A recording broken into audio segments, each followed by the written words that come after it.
Hello friends, कैसे आप सभी लोग। स्वागत है आप सभी का हमारे यूट्यूब चैनल इंग्लिश लिटरेचर 247 में।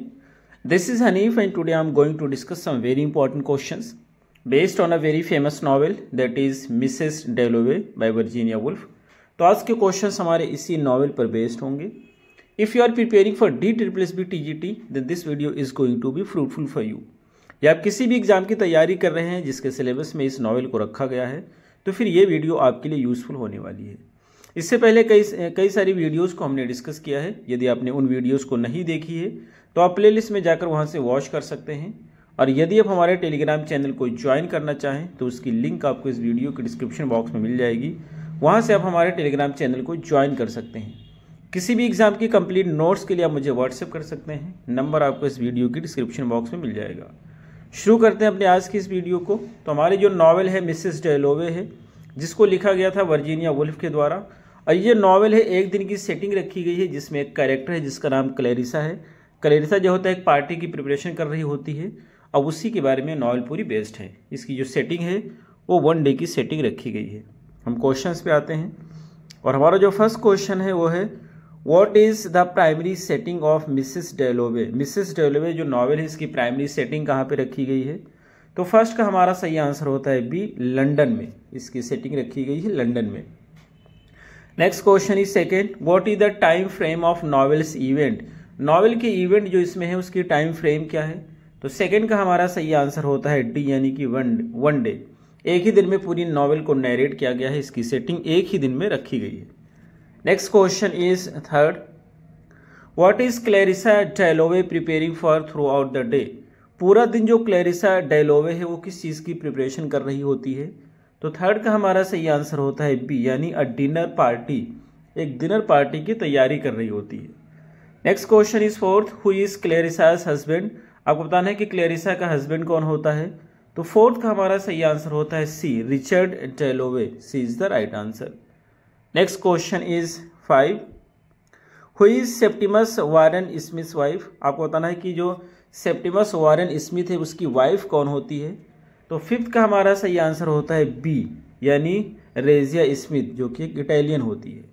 Next question is 6, what mental condition does Septimus suffer from. आपको बताना है कि जो सेप्टिमस होता है वो कौन सी मेंटल बीमारी से, मेंटल कंडीशन से सफ़र कर रहा होता है। तो 6 का जो हमारा सही आंसर होगा वो सी होगा, PTSD शेल शॉक। ये जो है मेंटल प्रॉब्लम होती है। और जो PTSD है इसका फुल फॉर्म होता है पोस्ट ट्रॉमेटिक स्ट्रेस डिसऑर्डर। तो एक वो साइकिक बीमारी होती है जिससे वो सफ़र कर रहा होता है।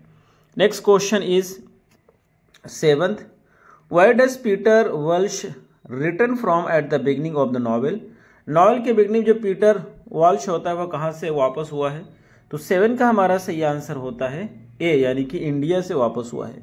Next question is 8th, which character does Clarissa recall kissing in her youth. कौन सा कैरेक्टर होता है जिसको याद करती है क्लैरिसा कि अपने यूथ में उसको किस करती थी। तो 8th का हमारा सही आंसर होता है बी, यानी कि Sally Seton. Next question is 9th, what does Richard Dalloway bring Clarissa to express his love. ये कहना चाहते हैं कि रिचर्ड डेलोवे कौन सी चीज़ अपने साथ लेकर के आते हैं क्लैरिसा के लिए, अपने प्यार को एक्सप्रेस करने के लिए। तो 9 का हमारा सही आंसर होता है बी, फ्लावर्स, यानी कि फूल। Next question is 10th, what does Septimus believe he has been condemned for.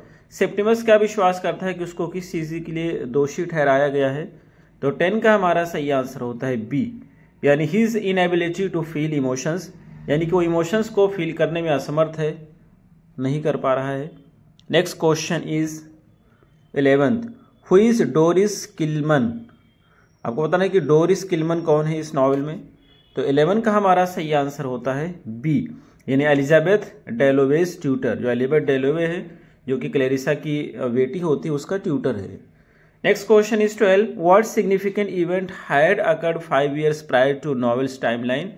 जैसे नॉवेल की टाइमलाइन के मतलब इस समय जो नॉवेल का टाइम चल रहा है उसके 5 साल पहले कौन सा इवेंट घटित हुआ था आपको बताना है। तो 12 का हमारा सही आंसर होता है A, World War first. World War first हुआ था नॉवेल की सेटिंग होने से 5 साल पहले।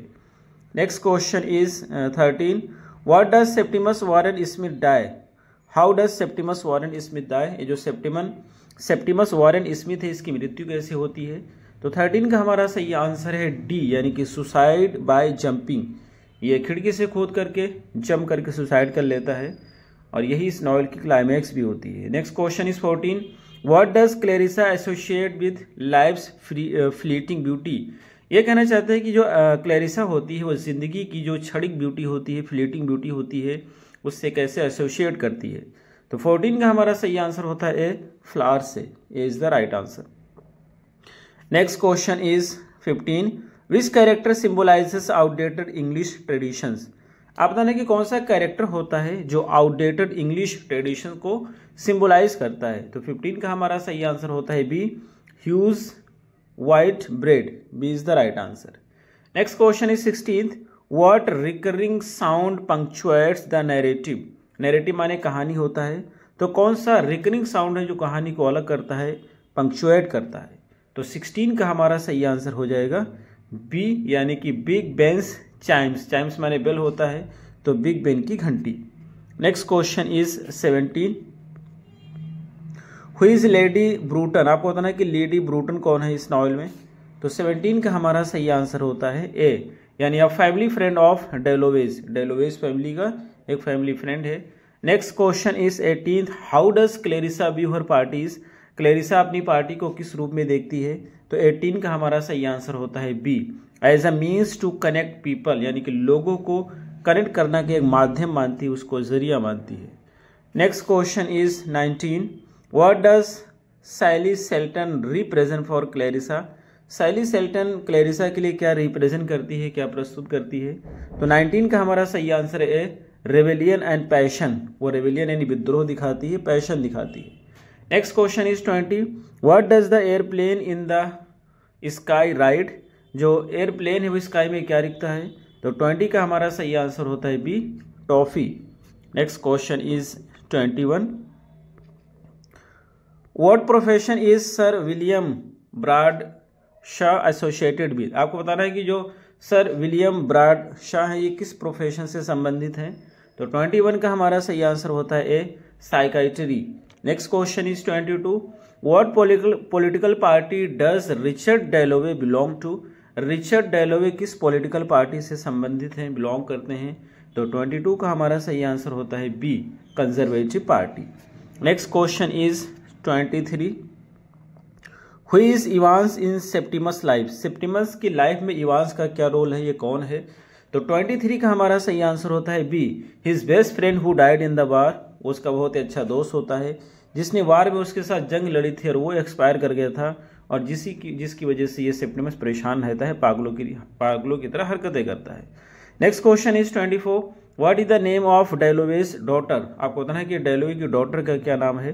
तो 24 का हमारा सही आंसर होता है बी, यानी Elizabeth. Next question is 25, which Shakespeare play does Clarissa frequently quote. Shakespeare का कौन सा प्ले है जिसको क्लेरिसा अक्सर कोट करती है? तो 25 का हमारा सही आंसर होता है सी, यानी कि Cymbeline. Next question is 26, what is the climax of the novel. इस नॉवेल का क्लाइमैक्स क्या है? 26 का हमारा सही आंसर होता है बी, सेप्टिमस सुसाइड। सेप्टिमस का जो सुसाइड होता है, खिड़की से जंप करके सुसाइड कर लेता है, और वही इस नॉवेल का क्लाइमैक्स है। Next question is 27, what original title did Virginia Woolf consider for the novel. ये कहना चाहते हैं कौन सा ओरिजिनल टाइटल है जिसको मानती थी, देना चाहती थी वर्जीनिया वुल्फ इस नॉवेल के लिए? तो 27 का हमारा सही आंसर होता है ए, यानी कि द आर्स वो टाइटल देना चाहती थी। Next question is 28, who is Sally married to. आपको पता है कि सैली की शादी किससे हुई है? तो 28 का हमारा सही आंसर होता है ए, अ वेल्दी इंडस्ट्रियलिस्ट। एक बहुत ही अमीर इंडस्ट्रियलिस्ट है, उससे शादी हुई है। Next question is 29, what does Clarissa envy about old woman across the way. ये कहना चाहते हैं जो क्लेरिसा है वो ओल्ड औरत जो है, जो उसके घर के सामने रह रही है, उसकी किस चीज़ से नफरत करती है? तो 29 का हमारा सही आंसर होता है बी, यानी कि हर इंडिपेंडेंस, उसकी स्वतंत्रता से नफरत करती है। Next question is 30, what does Septimus perceive himself as. Septimus अपने आप को क्या समझता है या किस रूप में देखता है? तो 30 का हमारा सही आंसर होता है बी, यानी कि एज अ प्रोफेट, एक प्रोफेट के रूप में देखता है। Next question is 30, what does Clarissa think about Septimus suicide. Septimus की सुसाइड के बारे में क्लैरिसा क्या सोचती है? तो 31 का हमारा सही आंसर होता है बी, यानी it was an act of communication. वो बताते हैं कम्युनिकेशन का एक एक्ट था, कार्य था। Next question is 32, who is Peter Walsh romantically involve with in India. आपको बताना कि जो पीटर वाल्श थे वो किस तरह से, किससे रोमांस कर रहे थे इंडिया में, किससे रोमांटिकली इन्वॉल्व थे। तो 32 का हमारा सही आंसर होता है बी, यानी डेजी सीमन से। Next question is 33, how does Clarissa feel about ageing, यानी कि ओल्ड एज के बारे में, बुढ़ापे के बारे में क्लैरिसा कैसा महसूस करती है। तो 33 का हमारा सही आंसर होता है सी, यानी कि रिफ्लेक्टिव यानी कि चिंताशील। Next question is 34, what does Miss Kilman attempt to do with Elizabeth, यानी जो मिस किल्सन होती है, जो उनकी ट्यूटर होती है एलिजाबेथ की, वो एलिजाबेथ के साथ क्या करने की कोशिश करती हैं, अटेम्प्ट करती हैं। तो 34 का हमारा सही आंसर है ए, कन्वर्ट हर टू क्रिश्चियनिटी। ये जो मिस किल्मन होती हैं वो एलिजाबेथ को क्रिश्चियनिटी में कन्वर्ट करने की कोशिश करती हैं। A is the right answer. Next question is 35, what is the primary theme of the novel. इस नॉवेल की प्राइमरी थीम क्या है आपको बताना है। तो 35 का हमारा सही आंसर है B, time and memory. Time और मेमोरी इसकी जो है प्राइमरी थीम है। Next question is 36, who considers Clarissa's parties frivolous. कौन सा व्यक्ति होता है ये मानता है कि जो क्लैरिसा की पार्टी है वो फ्रिवलस है, यानी कि कोई इंपॉर्टेंट नहीं है, अनइम्पॉर्टेंट है, बेकार है। तो 36 का हमारा सही आंसर है बी, यानी कि Peter Walsh. Next question is 37, how does Clarissa view her life choices. अपनी लाइफ चॉइसेस को किस रूप में क्लैरिसा देखती है। तो 37 का हमारा सही आंसर है सी, यानी विद एम्बिवेलेंट, यानी कि दुविधा के साथ देखती है। Next question is 38, what does Big Ben symbolize in the novel. ये जो बिग बेन है नॉवेल में किस चीज़ को सिंबलाइज करते हैं। तो 38 का हमारा सही आंसर है ए, ट्रेडिशन एंड टाइम को। Next question is 39, what is the main narrative technique use in Mrs डैलोवे। ये जो नॉवेल है उसकी मेन नैरेटिव टेक्निक क्या है जो इसमें यूज किया गया है, और ये बहुत ही इंपॉर्टेंट क्वेश्चन आपको जरूर पता होना चाहिए। 39 का हमारा सही आंसर हो जाएगा सी, यानी स्ट्रीम ऑफ कॉन्शियसनेस का प्रयोग किया गया इस नॉवेल में। Next question is 40, how does the novel and. इस नॉवेल की एंडिंग किस तरह से होती है। तो 40 का हमारा सही आंसर है A, with Clarissa greeting Peter at the party. जो क्लैरिसा है वो पीटर की अपनी पार्टी में ग्रीटिंग कर रही होती हैं, उनका स्वागत कर रही होती हैं, और इसी के साथ इस नॉवेल की एंडिंग हो जाती है। कुछ क्वेश्चंस और हैं जो कि फैक्चुअल हैं, देखेंगे। 41 क्वेश्चन है, बताना व्हेन वाज मिसेस डैलोवे पब्लिश्ड। ये जो नॉवेल इसको कब पब्लिश किया गया था। तो 41 का हमारा सही आंसर है सी, यानी कि 1925 में। Next question is 42, who is the author of Mrs डैलोवे। Mrs डैलोवे का ऑथर कौन है। तो 42 का हमारा सही आंसर है बी, यानी Virginia Woolf. Next question is 43, what was the working title of Mrs डैलोवे। Mrs डैलोवे का वर्किंग टाइटल क्या था, यानी क्या टाइटल सोचा गया था। तो 43 का हमारा सही आंसर है बी, यानी कि द आर्स। द आर्स इसकी टाइटल ओरिजिनली सोचा गया था। Next question is 44, what inspired the novel Mrs डैलोवे। Mrs डैलोवे जो नॉवेल है किस चीज़ ने इसको इंस्पायर किया था लिखने के लिए। तो 44 का हमारा सही आंसर होता है ए, यानी कि 2 शॉर्ट स्टोरीज। 2 शॉर्ट स्टोरीज हैं, एक तो है मिसेस डैलोवे इन बॉन्ड स्ट्रीट और दूसरा है द प्राइम मिनिस्टर। ये दोनों शॉर्ट स्टोरीज लिखी गई थी वर्जीनिया वुल्फ के द्वारा, और यही दोनों शॉर्ट स्टोरीज ने इंस्पायर किया था वर्जीनिया वुल्फ को इस नॉवेल को लिखने के लिए। Next question is 45, what is the primary setting of Mrs डैलोवे। Mrs डैलोवे की प्राइमरी सेटिंग कहाँ पे रखी गई है आपको बताना है।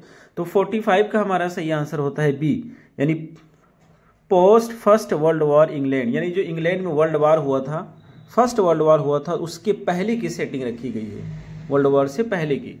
Next question is 46, when did the novel Mrs डैलोवे enter the public domain in the United state. United state में पब्लिक डोमेन में इस नॉवेल को कब एंट्री मारी थी इसने, मिसेस डैलोवे ने। तो 46 का हमारा सही आंसर होता है बी, यानी कि जनवरी 1, 2021। Next question is 47, how does Mrs डैलोवे address the concept of time. Mrs डेलोवे time के कॉन्सेप्ट को किस तरह से एड्रेस करती है? तो 47 का हमारा सही आंसर हो जाएगा C, through personal experience and interwoven stories, यानी कि पर्सनल एक्सपीरियंस के द्वारा और जो कहानियाँ एक दूसरे से जुड़ी हुई हैं उन कहानियों के द्वारा, जो एक दूसरे से, ये कहानियाँ जो एक दूसरे से इंटरकनेक्टेड हैं। Next question is which is the last question 48, who designed the cover art for the first edition of Mrs डेलोवे? Mrs डेलोवे का जो फर्स्ट एडिशन होता है उसके लिए कवर आर्ट किसने डिजाइन किया था? तो 48 का हमारा सही आंसर होता है बी, यानी वेनेसा बेल। तो ये रहे हमारे आज के क्वेश्चन, हमें उम्मीद है आपको जरूर समझ आए होंगे। फिर मिलते हैं अगली वीडियो में। Till then take care, have a good time.